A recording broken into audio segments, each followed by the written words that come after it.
Break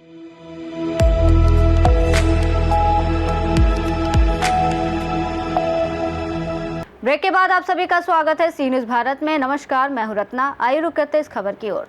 Ramadhin Singh inter college में उत्तर प्रदेश माध्यमिक शिक्षक संघ एकजुट की ओर से प्रांतीय अधिवेशन शैक्षणिक गोष्ठी का आयोजन हुआ। ये एक 3 दिवसीय कार्यक्रम है जो 10 नवंबर से लेकर 12 नवंबर 2025 तक चलेगा। कार्यक्रम के मुख्य अतिथि लखनऊ विश्वविद्यालय के प्रोफेसर विनीत वर्मा ने गोष्ठी के विषय राष्ट्र निर्माण में शिक्षकों की भूमिका पे अपने विचार रखे। गोष्ठी का मुख्य उद्देश्य शिक्षक संघ द्वारा की गई मांग को सरकार तक पहुंचाना है।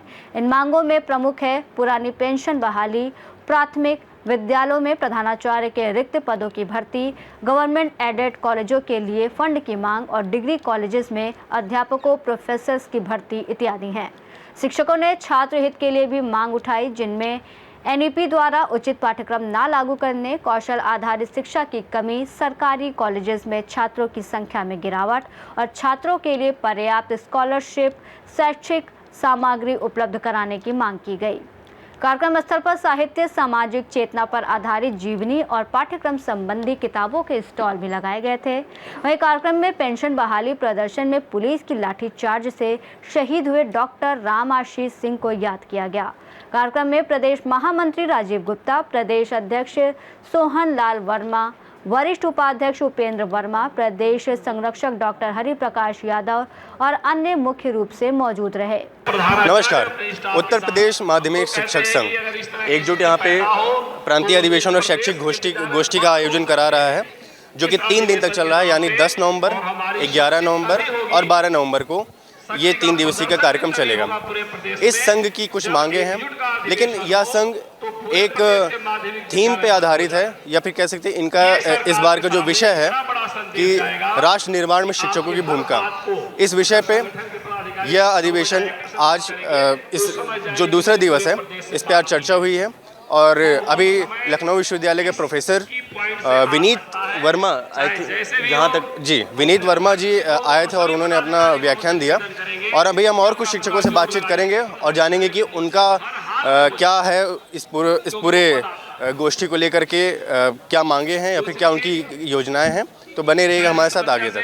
पूरे देश के शिक्षकों को इस वक्त चुनौतियों का सामना करना पड़ रहा है, और उसमें चाहे माध्यमिक शिक्षक हों, चाहे उच्च शिक्षा के हों, चाहे प्राइमरी शिक्षक हों, सबकी सरकार से जो अपेक्षा है वो एक जैसी ही है। कमोबेश थोड़ा बहुत फ़र्क हो सकता है, अदरवाइज़ एक जैसी है। आपने कहा कि पुरानी पेंशन की मांग, ये मांग सबकी है। उच्च शिक्षा में भी है, सबकी मांग है कि पुरानी पेंशन का लाभ मिले, चिकित्सा सुविधा का लाभ मिले। जो अभी दिया भी गया है राज्य सरकार द्वारा, उसे और बेहतर करने की ज़रूरत है। इसके अलावा जो है क्लासरूम की स्थिति है, विद्यालयों में और सुविधाओं की स्थिति है, वो सब बेहतर करने की ज़रूरत है। और शिक्षक के सम्मान को बनाए रखना सबसे महत्वपूर्ण है। शिक्षक के ऊपर भरोसा रखना चाहिए सरकार को। आज उत्तर प्रदेश माध्यमिक शिक्षक संघ एकजुट का प्रदेशी सम्मेलन अपने तृतीय सत्र में बढ़ रहा है। इस सम्मेलन में हमारे बीच में विशिष्ट अतिथि के रूप में लखनऊ विश्वविद्यालय शिक्षक संघ के लगातार 2 बार अध्यक्ष रहे डॉक्टर विनीत वर्मा साहब हमारे सम्मेलन को आशीर्वचन देने आए। और जो इसका विषय था सम्मेलन का कि राष्ट्र निर्माण में शिक्षकों की भूमिका क्या होनी चाहिए, विस्तार पूर्वक शिक्षकों के बीच में अपना वक्तव्य रखा।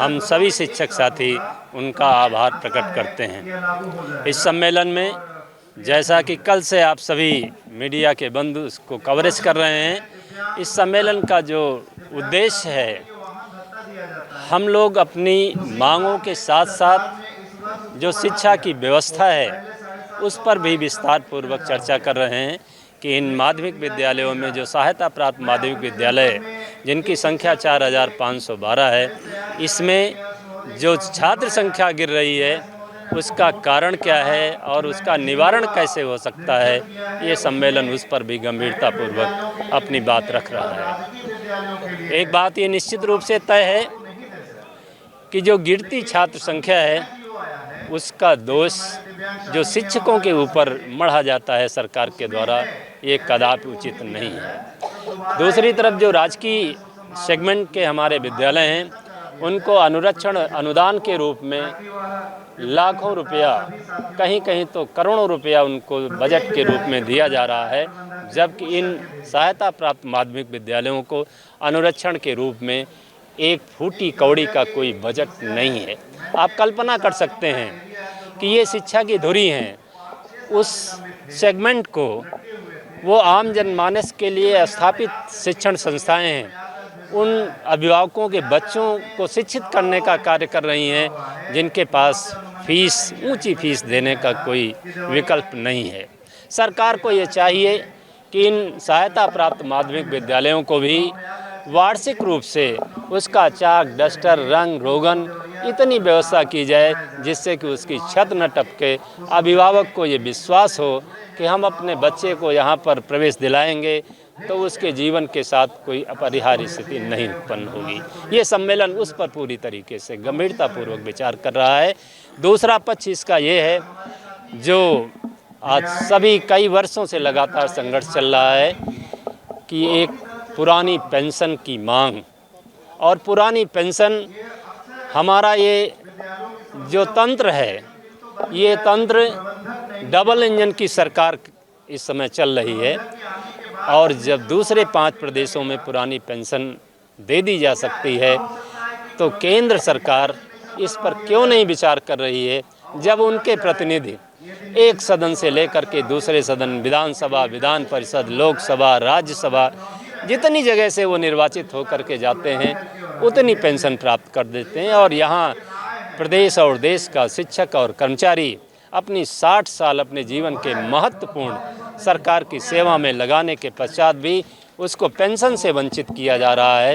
उसके साथ जो न्यू पेंशन की जो स्कीम है, वो जो सेवानिवृत्त होता है तो उसको 4,000-5,000 रुपये प्रति माह प्राप्त हो रहा है। आप कल्पना कर सकते हैं कि उस अवस्था में एक डॉक्टर के पास कोई जाता है तो वो 4-5 हज़ार रुपये उसका एक दिन में ले। पेंशन एक सामाजिक सुरक्षा भी है। पेंशन प्राप्त होती है तो उसके बच्चे, घर परिवार उसका सम्मान करते हैं, उसके जीविकोपार्जन में वो भी मदद करता है। इसलिए ये मांग है सम्मेलन के माध्यम से कि मुझे ये पुरानी पेंशन से ये सरकार आच्छादित करे, और यदि नहीं करती है तो कोई भी इतना बड़ा शिक्षक संगठन है, हम लोगों की लड़ाई किसी सरकार से नहीं है। सरकारें नीली, पीली, काली, केसरिया कोई भी हो, जो हितों पर कुठाराघात करेंगी तो निश्चित रूप से उसके परिणाम आगामी आम चुनाव में ये शिक्षक और कर्मचारी उसको दिखाएगा, आईना दिखाएगा, और ये चाहेगा कि उसको पुरानी पेंशन से आच्छादित किया जाए। राजकीकरण का मुद्दा छूट गया। हम सेवा सुरक्षा के साथ उतनी ही ताकत से, उतनी ही क्षमता के साथ में आगे आने न्यू वर्ष में एक बड़े आंदोलन की ओर बढ़ेंगे कि इन जो सहायता प्राप्त माध्यमिक विद्यालय हैं, ये जो शिक्षकों का शोषण और उत्पीड़न हो रहा है भ्रष्ट प्रबंधन तंत्रों द्वारा, इनसे कैसे निजात पाई जाए, उसका एक रास्ता है कि इन विद्यालयों का राजकीकरण कर दिया जाए। उसकी लड़ाई भी ये संगठन मजबूती से लड़ेगा। धन्यवाद। आइए, हमारे साथ इस समय कुछ शिक्षक मौजूद हैं, हम इनसे बातचीत करने की कोशिश करते हैं और जानते हैं कि क्या इनकी मांगे हैं। नमस्कार सर, आप कुछ? अवनीश वर्मा, जिला अध्यक्ष शाहजहानपुर। सर, इस गोष्ठी को कराने का उद्देश्य क्या है? इस गोष्ठी का उत्तर प्रदेश माध्यमिक शिक्षक संघ एकजुट का सबसे बड़ा उद्देश्य ये है, जो हमारे अशासकीय इंटर कॉलेज हैं उनमें अधिकतर प्रधानाचार्य के पद खाली हैं, वो जल्दी भरे जाएं, सरकार से हमारी मांग है। दूसरी बात, जो व्याप्त भ्रष्टाचार व्यास ऑफिसों में है, एरियर निकलवाओ तो कुछ, तो वो भी समाप्त किया जाए। साथ ही साथ जो समय पे प्रोन्नत वेतनमान नहीं मिल पा रहा है वो मिले। हमारी पुरानी पेंशन की मांग बहुत समय से चल रही है। डबल इंजन की सरकार से हमारा अनुरोध है, विनय, कि वो हमारी पुरानी पेंशन भी बहाल करें। साथ ही साथ जो शिक्षकों की ज्वलंत समस्याएं हैं उसके लिए हमारा प्रांतीय अधिवेशन चल रहा है लखनऊ में, और इसकी परमिशन बाकायदा ली गई। 3 दिन का विशेष अवकाश भी शिक्षकों को दिलाया गया है। सर ये जो अधिवेशन है सर क्या ये शिक्षकों के लिए भी है या फिर छात्रों के हित के लिए भी कुछ कार्य करना चाह रहा है? जी, ये शिक्षकों और छात्रों दोनों के लिए ये हमारा अधिवेशन चालू है और इनके हित में काम कर रहा है और आगे भी करेगा। हाँ, और सरकार से भी हमारा अनुरोध है कि जो हमारे अधिवेशन में जो पारित हो रहा है उस पर विशेष ध्यान दें और उनको जहाँ तक उचित हो वो लागू करके कर दें। सर क्या विशेष कार्य किए जा रहे हैं छात्रों को लेकर के? शिक्षक महासंघ क्या कर रहे हैं?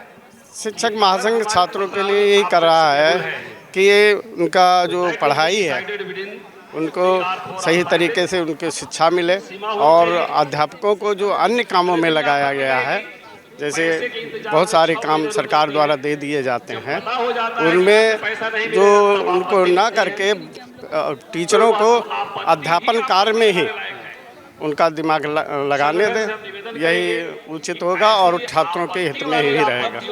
सर शिक्षा के जो क्षेत्र है सर इसमें एक बड़ी रिक्ति है, इसके पीछे का क्या कारण है? सरकार से हम लोग मांग कर रहे हैं जल्दी ही भर्ती की जाए।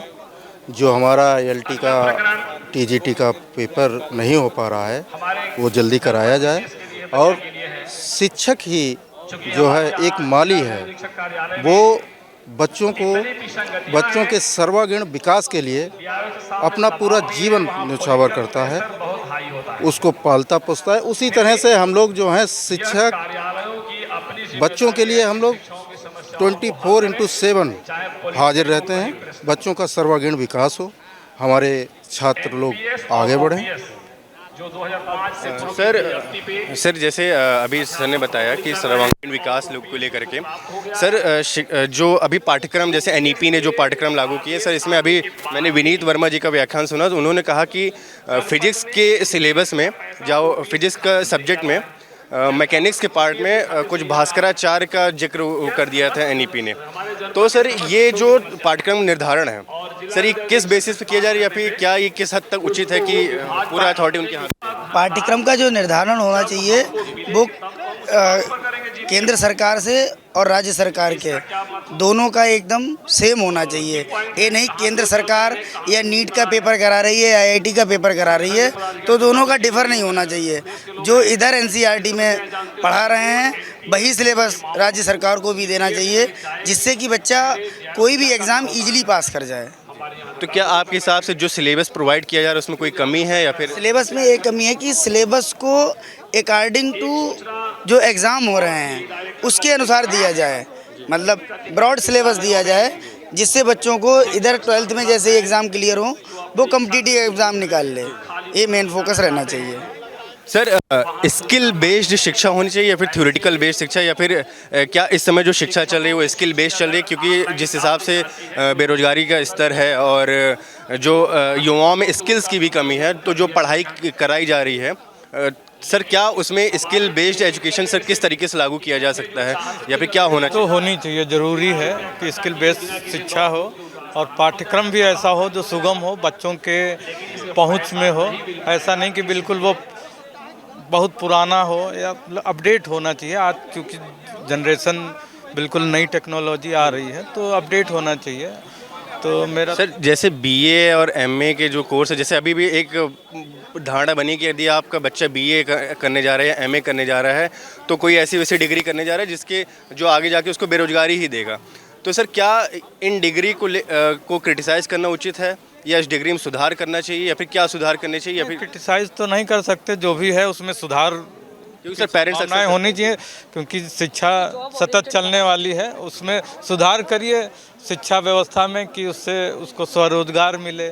सरकारी पद जो ख़त्म हो रहे हैं उनको ख़त्म ना करके उनको एज इट इज़ रखा जाए। जो हमारा युवा निकल रहा है सरकारी पदों में, नई भर्तियां नहीं हो रही हैं, ये भी एक बहुत बड़ा कारण है। निजीकरण जो हो रहा है, सरकारी पदों की संख्या लगातार घटती जा रही, विभाग घटते जा रहे हैं, तो ये भी एक बहुत बड़ा कारण है कि आज जो युवा बेरोजगार घूम रहा है। सर ये परीक्षा में धांधली या फिर जो भ्रष्टाचार, नियुक्तियों को लेकर जो भ्रष्टाचार है, इसमें इसके पीछे क्या कारण हो सकता है? अब इसके पीछे कारण तो देखिए, मैं जहाँ तक समझ रहा हूँ कि ये छोटे स्तर का काम नहीं होता है, ये जो भी होता है बड़े स्तर पे होता है। वहाँ पर हम लोग क्या उस पर टीका टिप्पणी करें, वो बड़े स्तर पे होता है और वही लोग ये सब करते हैं। छोटा हम अध्यापक उन सब चीज़ों में ना सोच सकते हैं, ना उसमें कोई इन्वॉल्व होता है। ये सब बहुत ही एक बड़े गैंग कह दीजिए, उन्हीं का पूरा रहता है और वही लोग जिम्मेवार हैं इसके। मैडम, एक जो शिक्षिका होती है मैम, उसको शिक्षा की जो नौकरी या फिर जो इसका पेशा या फिर जो जिम्मेदारी आप कह लीजिए कि इसके निर्वहन में उसको किन समस्याओं का सामना करना पड़ता है? अगर कोई महिला शिक्षिका या फिर कोई अभी बच्चा या फिर कोई बच्ची अगर शिक्षिका बनने के आगे सपने देखती है, तो उन्हें किन चुनौतियों का, आपके अनुभव के आधार पर किन चुनौतियों का सामना उन्हें करना पड़ सकता है?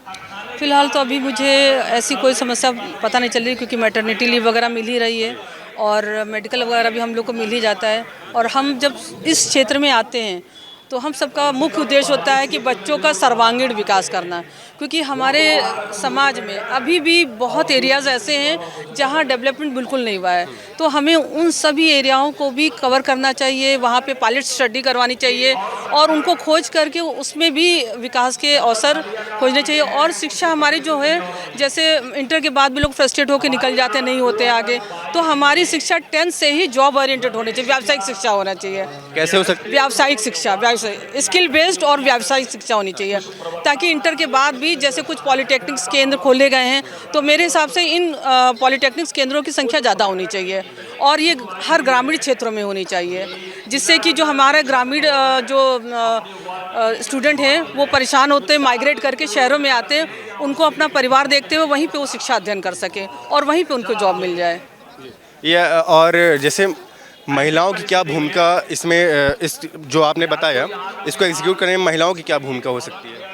हम लोगों को समय समय प्रशिक्षण और देना चाहिए और जितना हम लोग पढ़ करके आए हैं उसके अकॉर्डिंग तो हम लोग बच्चों को गाइड करते ही हैं कि आपको कहाँ जाना चाहिए।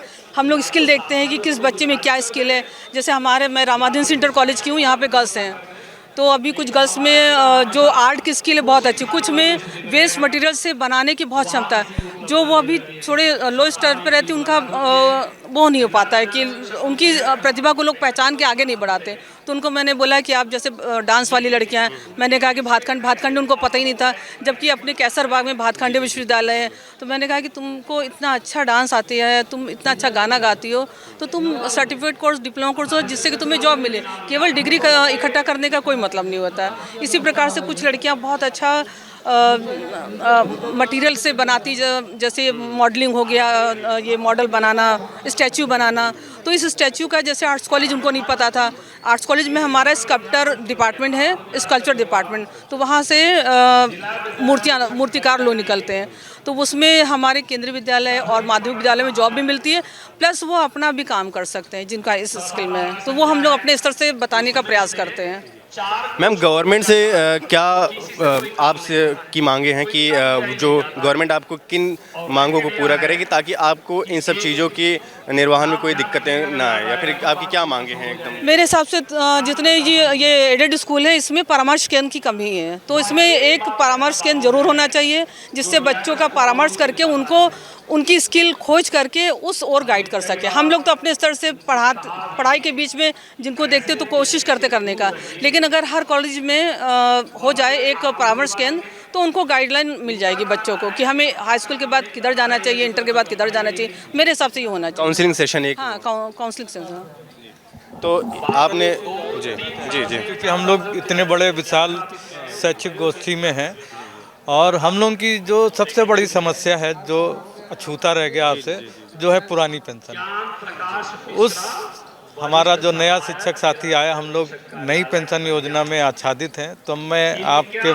चैनल के माध्यम से सरकार से ये रिक्वेस्ट करना चाहूँगा कि ये सभी, मैं भी इसके लिए रिक्वेस्ट करना चाहूँगी कि सभी हमारे शिक्षक भाई बहन जितने भी कर्मचारी हैं, उनकी पुरानी पेंशन, उनके बुढ़ापे की लाठी को सरकार बहाल करे। और इसके लिए हम आपके चैनल से ज़रूर होनी चाहिए, हम लोगों की पेंशन होनी चाहिए। हम लोग 25 साल, 30 साल, 32 साल सेवा करते हैं। सरकार क्या कह रही है आपकी पेंशन बहाली को लेकर? पेंशन एनपीएस लाई सरकार, उसके बाद यूपीएस, लेकिन हम चाहते हैं यूपीएस आना चाहिए और जो शिक्षकों का हक है, हम कर्मचारियों का हक है, वो हम लोगों को मिलना चाहिए। ओपीएस के बारे में हमारे दर्शकों को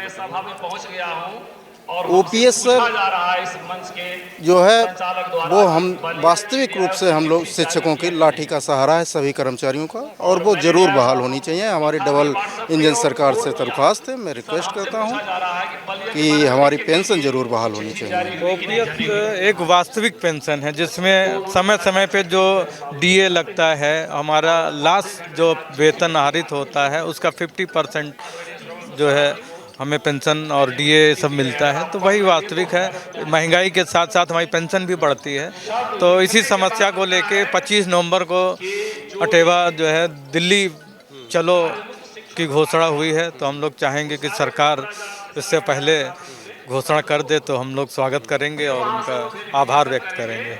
धन्यवाद। तो आपने अभी सुना कुछ शिक्षकों को सुना और इनकी आपने मांगे समझी।